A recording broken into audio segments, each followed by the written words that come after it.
Hey everybody, how's it going? Welcome to the Guitar Underground. I'm your host, Neil Santos, and I hope you're having a good week. This week has been wonderful for me. The kids are on vacation. I've been able to spend some time with them. I think later on today I'm going to take my oldest son out to the Drum Emporium, which is in New Hampshire. It's the craziest drum shop that you ever did see. They have everything, different floors, a drum museum. It's insane. So we might go there. But first, I wanted to sit and chat with you guys and catch up. Today, we are going to talk about the 5 boxes of the Pentatonics and the secret landmarks between the 5 boxes. If you ever felt like, you struggle with the 5 boxes and you can't seem to connect them or memorize them, maybe you can play box 1. You can kind of play box 2, but the second try and move beyond them, it's like falling off a cliff. Like there's nothing there. You have no idea where you're going. Then this episode is for you. Hopefully you find it helpful. Find a few ideas in here to help you improve your pentatonic playing. I love the Pentatonics. I've dedicated the last decade or two to it. It's a foundation for what I do on the guitar, so I feel like it's a valuable thing to study, right, and to work on. So, if you have trouble with it, maybe each of these boxes is like a stepping stone, right, to go across a river, and the river is your solo or whatever you're improvising, creating in the moment. But like if you don't know where to step next, you hesitate. And that hesitation kills your phrasing. Now you're thinking, now you've missed a beat. Now like the opportunity to play whatever you were gonna play is moved on, right? Or if you're navigating like a city, right? And the solo is your city, you don't really, I don't know about you, but when I'm driving, I'm not thinking about roads. People will say, oh, that's over on, Maple Drive or, Busker Way or whatever. I don't know. I'm making roads up. Because it doesn't matter, because I don't know any of the roads. I go, oh, yeah? And they go, oh, over near the, the pizza place with the statue up front. Oh, okay. Yeah, I know that. So these landmarks. And navigating by landmarks is so much easier for me than by streets, right? So Fretboard works the same way. It can work the same way. So today I'm going to show you 5 landmarks that are in the pentatonic scales that you can maybe like latch onto, grab onto in the moment to help you know where you are. And then I'm going to show you 5 exercises that you could do to help improve your familiarity with those landmarks, So let's get into it. All right. So here are the 5 landmarks that you can look for when jamming. The first one is that the boxes overlap. They're not separate rooms, if you want to think of them like that. They each share a wall, right? And what do I mean by this? So kind of what I'm talking about is we all know shape 1. So if we're in A minor, here's our shape. We have...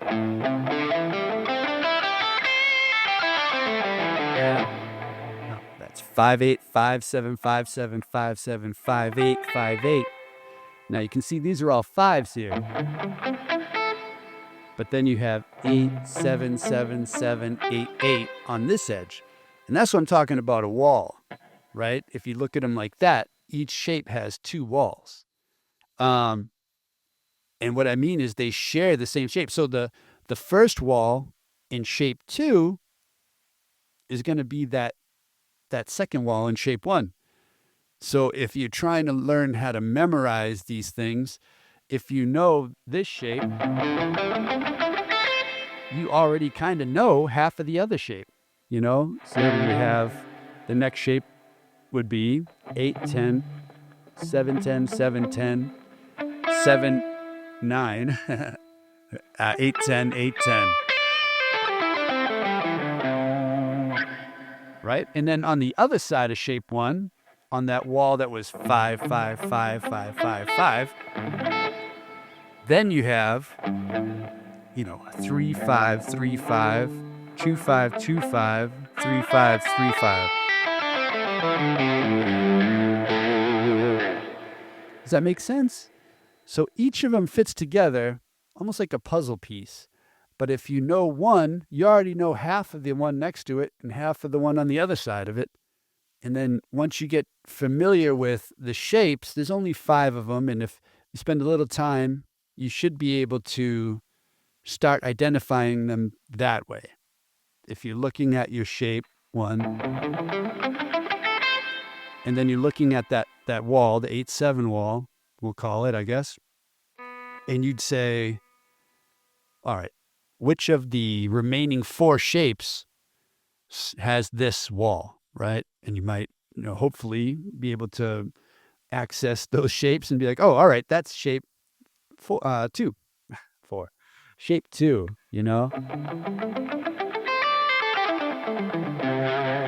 And the same for the rest, shape 3 shares the wall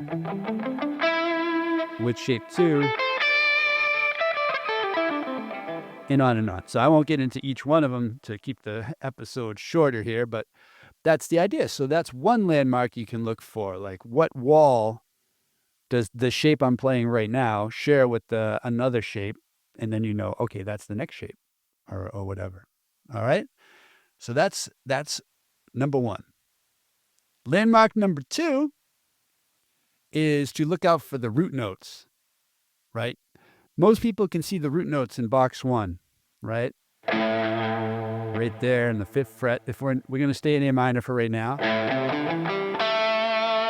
There's the other root note on the D string. And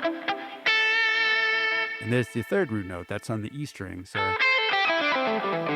So if you go, oh, I need to play A minor, you put the root notes there. Unless now you're playing major and then familiarizing yourself with where those major root notes are. In that same shape, that first box at the 5th fret, where you put your pinky, that 2nd note, that's going to be your major note, right? So in this case, it's C. So that would make that shape now C major. I don't want to get too deep into this because this isn't what the lesson's about, but the idea is now there's a landmark. Like if you have to play C minor or C major pentatonic, you put your root there. There's the next one on the G string. And here's the last one on the E string there. Right? And there's your C field. Cool. So how is that handy?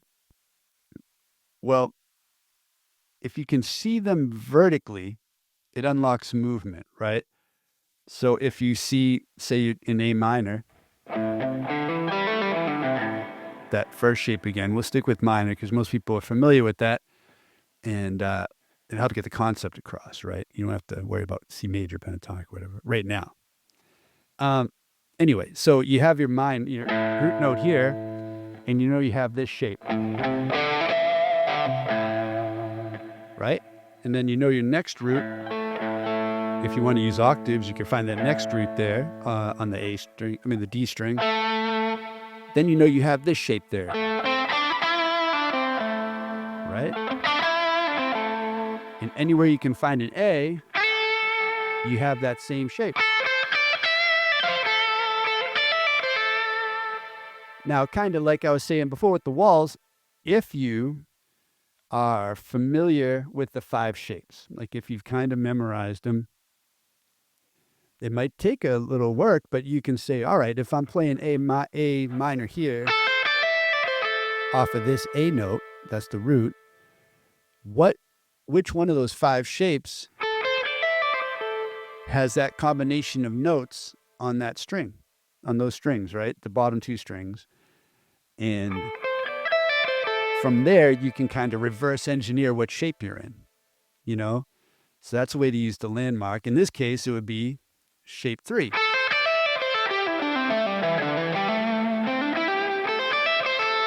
Because that's the only one that does that sort of minor 3rd stretch on the B and then a whole step on the E. All right. So I do that a lot. So if I want to do major too, let's say I'm in A, I say I want to play A major. I know that's this shape, like the first couple notes of the second shape, right? In this case, for those who can't see, it's 10, 12, 9, 12 on the B and the E string. Then I go, all right, which of the 5 shapes has that combination of notes on those strings? It's the 4th shape. So that's a way you can use them as a landmark too. So you don't have to go, all right, so I'm playing A major. I have to start here with the 2nd shape on A, and then that'll be the 3rd shape here, and then that'll be the 4th shape here. It's another way to do it, like to have a parent scale or the master scale, whatever you want to call it, and be like, and move out from there in either direction. But if you could just grab a root note and say, all right, this is a major shape, that's the 4th shape. So that's another way to do it. Look for the root notes. All right, cool. And then what you can do, another landmark is repeated notes across strings, right? And create relationships there. And what I mean is, and if you ever get into 3-note per string pentatonic shapes, where you take A minor, the first shape here, and then you take the A minor second shape starting here, and you combine them, what you'll notice is the first 3 notes sound great, and then you get to the next string and you get the same note. So each one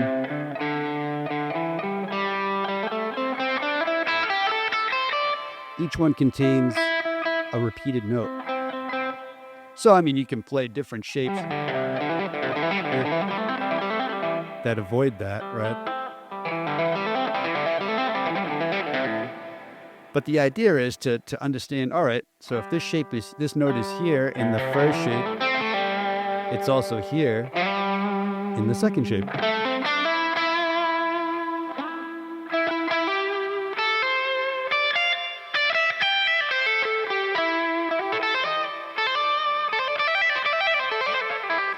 So, seeing the common notes between the shapes is a cool thing. Do you hear that cool little ding? That's when you know someone's mind goes, what? They're blown. Or it's notification from my computer. But I like to think it's that I got to somebody and unlocked something. So you can use those too in licks,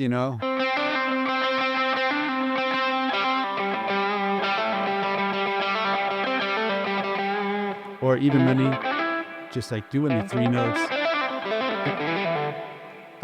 Or like Billy Gibbons.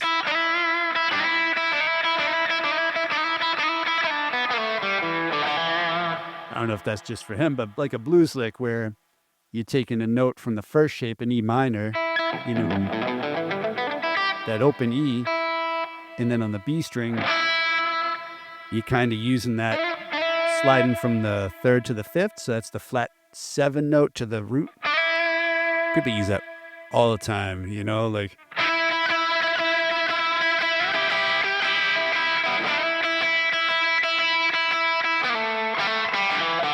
I don't know that lick. I was trying to do that Stevie Ray lick. I never learned.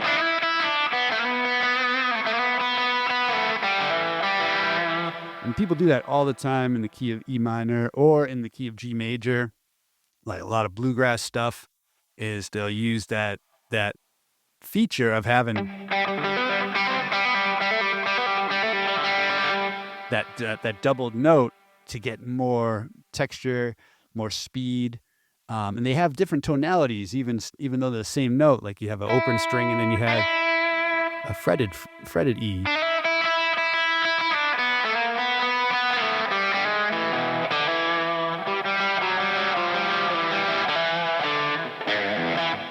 So that's another idea: is just try to look at the common tones between the shapes. And that's the 3rd landmark. Moving along. We got the 4th landmark, that chord tones are hidden signposts. And we kind of talked about this a little bit. talking about if you say, oh, here's the shape of the first notes of minor, because, that's a third, minor third. I don't want to get too deep into the harmony of it, but minor chords and scales have a minor third, and major scales and major chords have a major third,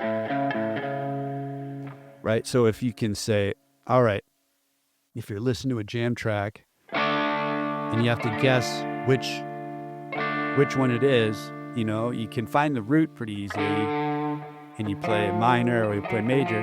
You go, oh, it's minor. All right, I'm in D minor. So you can start using your knowledge of like, okay, I know the 5 shapes more or less, and I can find where I am based on those, and it's good to know, your power chord. What that actually is, the chord tones in disguise, it's the root and the fifth, the perfect fifth. So if you combine that with your minor or major third, those are your chord tones. Now, there's 2 ways to use the pentatonic scale that most people use. There's actually more than that, but 2 common ways. The most common is to take a chord progression, like something E, E minor, and then even if it goes D major to C, kind of like the All Along the Watchtower thing, you would just focus on E minor for the whole thing, even when it switches to D and C, because they're all diatonic. You technically won't be playing a lot of the chord tones from the D and the C, but you can play, it'll sound great.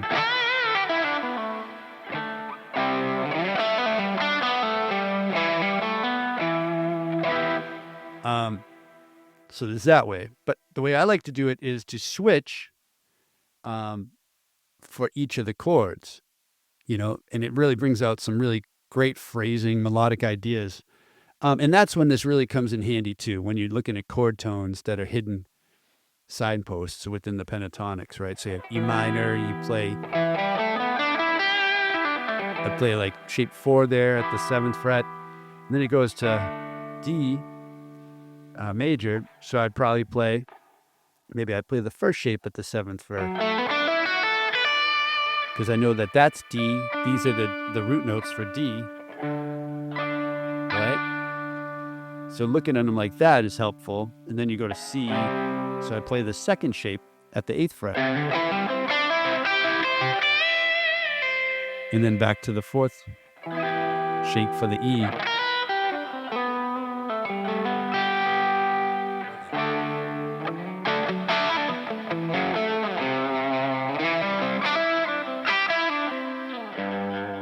For E.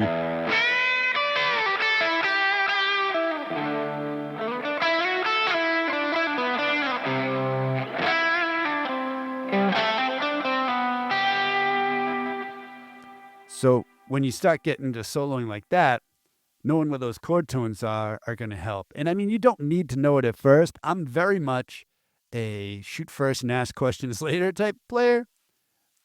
And I wish I was the other way. I wish I was more strategic, and I get in there as I get more familiar with it. But if I say, I'm more like, oh, I know this shape is going to work. Here's a C. I know shape 2 is going to work. I'm not thinking like, oh, here's the root and here's the 9 or the 2nd and the 3rd, and I'm going to do a root to the 4th and then the 3rd to the root, and then I'm going to bend up the 9th to the 3rd. Like, I know this, but when I'm playing, I'm not thinking that. I don't have the bandwidth to think that. I'm just kind of going for stuff and hearing where that takes me and just adapting on the fly. That's how I like to go. But you could, if you have the type of brain that can do it in time, you could think the other way and be very intentional. Be like, all right, I'm going to go to the first shape here for D. And you could be like, all right, I know that's the 3rd and that's the 5th, and I'm going to bend that 9. So that's another thing to do. Really kind of keep an eye out for those chord tones within the shapes. All right. Now, the 5th sort of landmark is not so much a landmark, but just know that phrasing happens between the boxes, not inside of them. I mean, there are licks that are inside. Everybody knows all the first position, you know.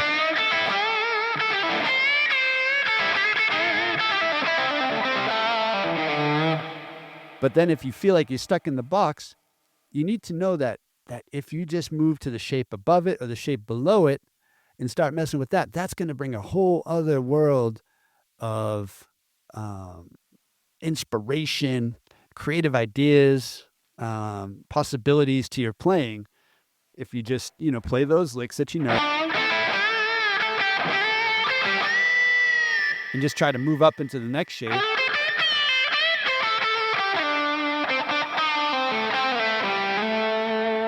And you might play things that sound the same, but with a different flavor to them. That's makes me think of Steve Vai. Like he would play these blues licks, but instead of bending a note, he would slide to.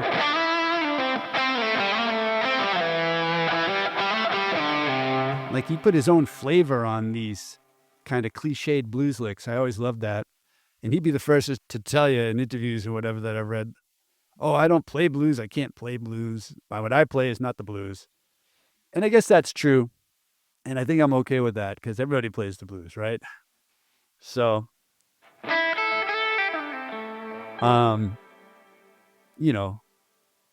try to switch in between the shapes.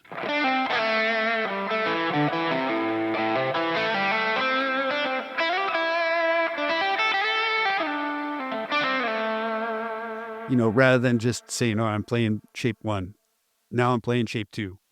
Now I'm playing shape 1. Now I'm playing shape. You just kind of, they all become one shape that you're just kind of moving in between. All right. So that's landmark number 5. Cool. So before we move on to the 5 tips to help you practice these things, I want to ask you, are you practicing the right things or just the same things, right? We often think that we have a talent or a knowledge problem when we actually just have a blind spot. So I created a Pentatonic personality quiz to help you see yours. In about 60 seconds, you'll measure your fretboard awareness and your musical flow to see exactly what's blocking your path. So stop the scattered effort and get a clear map of your playing. Head to thepentatonicway.com/personality to find your personality type and get your immediate next steps. All right, now back to the fretboard. All right, let's get into 5 exercises that you can do to help improve your, familiarity with these landmarks. All right. Number 1, practice only 2 adjacent boxes at a time. So don't say I have to play all 5. Just play 2. Say we're in A minor. Try to then play shape 2.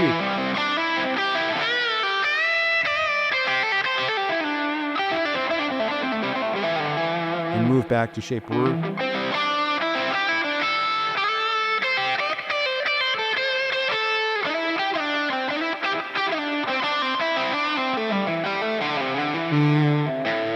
And you'll find different ways that you like to shift. Try them on every different string. Be very intentional when exploring these things. Like I'm going to shift on the D string only for a bit. So you have these layers.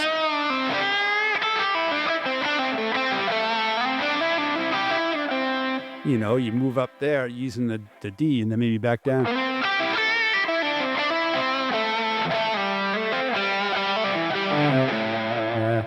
Something like that. And then do the G string for a while,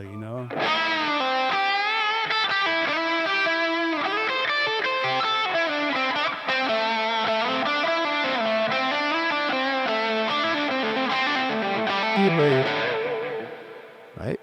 You get the idea.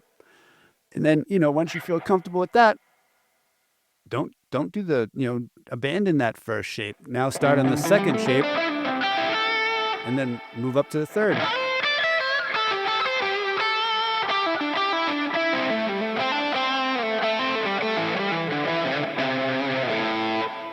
Or Or maybe moving to the fifth instead would be a good thing. So you have the first shape and the second shape. Now you got first shape and the fifth shape right behind it.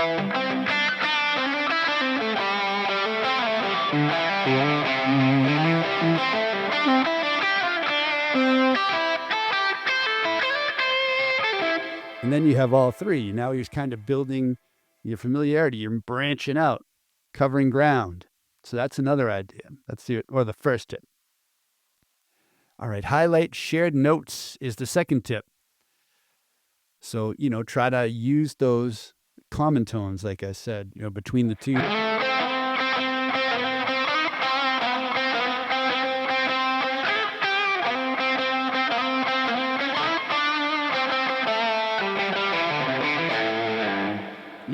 It's kind of a stretch. But maybe you could use the open strings if you're in E or in G. Use some of those things. But explore that, like...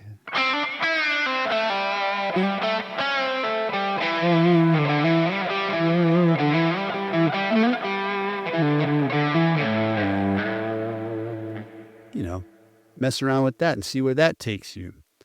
Maybe you'll start to see connections between the shapes. And just the act of jumping between the two when you're practicing is forcing your brain to see that second shape and build those neurons, those neural pathways that you can start to say, all right, I know the next notes from here on this string are a minor third away. I know it's same here.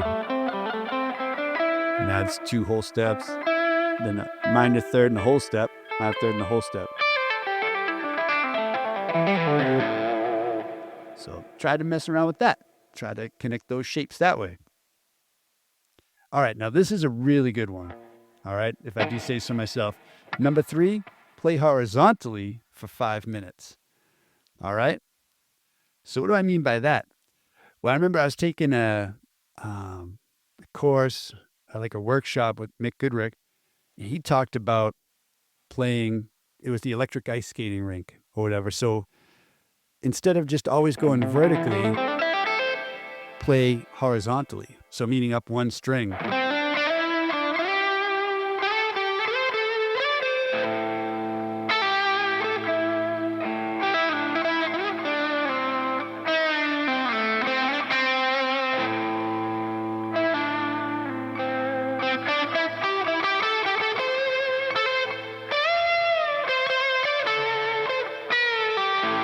So that's all A minor, and then maybe try another string more.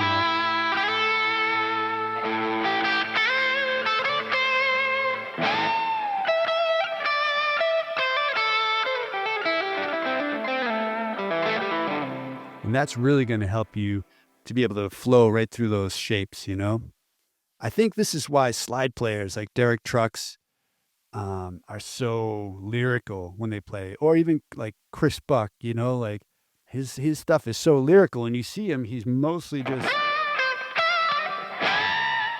going right up a string, and I don't know why. It just makes it more lyrical, but I feel like it does. Like they have a better understanding. They're not, a better understanding of the progression of the notes. They're not stuck in sort of these patterns, you know what I mean? Like they can do them if they need to. That's more of a vertical thing. But playing horizontally, not only will you get to understand like the space between notes and how big, like on this it's right there, but, or this. Like the space between these two notes here is nothing. But when you look at it like this, you're like, oh, that's pretty far, So you get to have an appreciation for the distance between the intervals, and maybe that helps with your soloing. But it'll definitely help you connect the shapes. I remember I took a class when I was at Berkeley talking about, it was like musical chairs almost. Like you'd have the guy next to you be jamming the chords or whatever, and you'd have to jam. He'd say, all right, vertically. So then you jam in shape.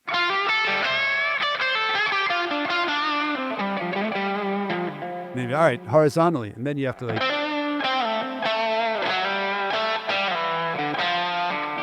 you have to jam like along the neck, and then you'd be like, all right, wherever you are now, vertically. Vertically. And then horizontally. Vertically.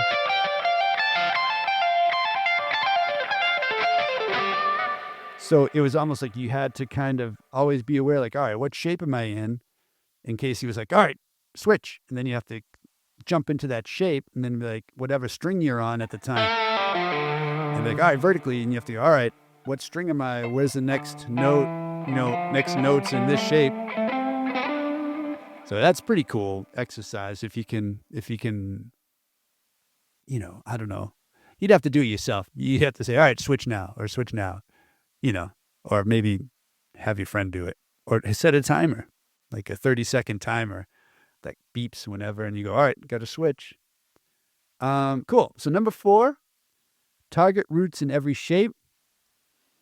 All right, play only root notes across the neck to visualize the structure. So if you have A minor, maybe you do, all right, all the A's are here.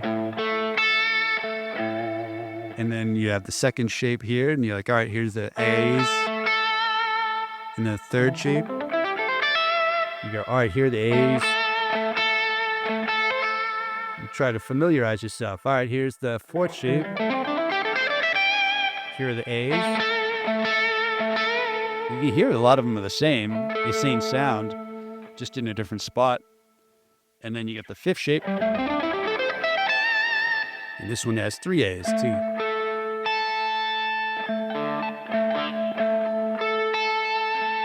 So that's the idea. Just do that every once in a while. Maybe do the same thing for major, right? So if you have the first shape here, like in the dig, now the C's are here, right? And that'd actually be a lot of the same root notes, right? Except for different shapes. So here's the third shape. Oh, wait. Second shape. Now I'll have 3.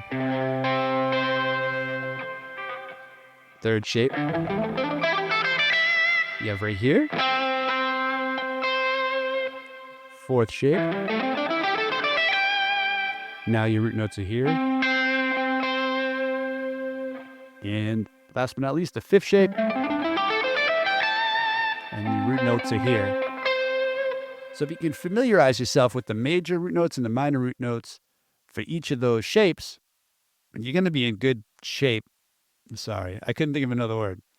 You're going to be in a good position or whatever. You're going to be able to use them.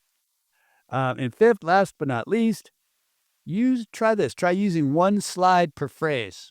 Like kind of really force them in there. If you're jamming.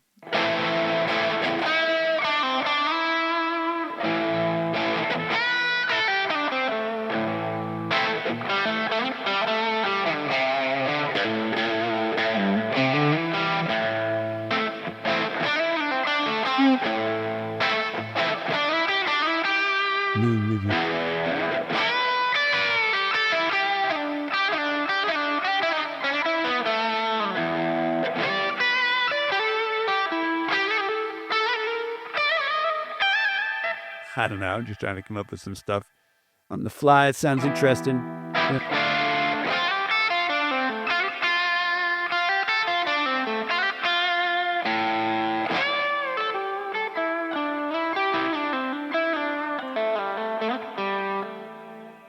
Stuff like that. Really just try to lean into those slides and see if you can use them to take you in between the 5 shapes. And, don't do them all at once like I was doing. Do, like we said, take 2 of them that are against each other, touching, and play those, and then try the other side of them, and start to branch out. You don't have to do like shape 1 and then shape 4 way up here or whatever. Take it progressively, right? Cool. So that's the 5 tips and the 5 landmarks that hopefully will help you navigate the pentatonic shapes a little more easily.